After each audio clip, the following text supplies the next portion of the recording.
the state of emergency, part of the argument is that there are 300 or so violence producers.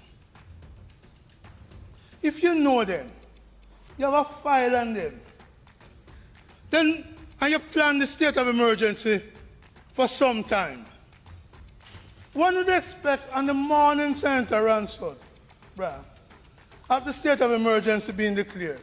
You'd have round them up. You'd have hold them.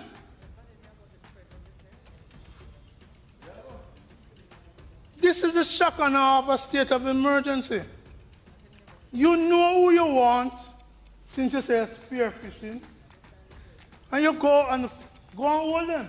Hold them for 40 days. So I want to ask, on behalf of the public of the country, how many of these 300 violence producers have been detained in the 10 days of the state of emergency? Otherwise, you're fooling me to tell me it's them you're going after.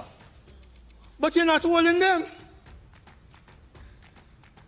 So how many of the 300 have been rounded up by the security forces? Because you say you know them.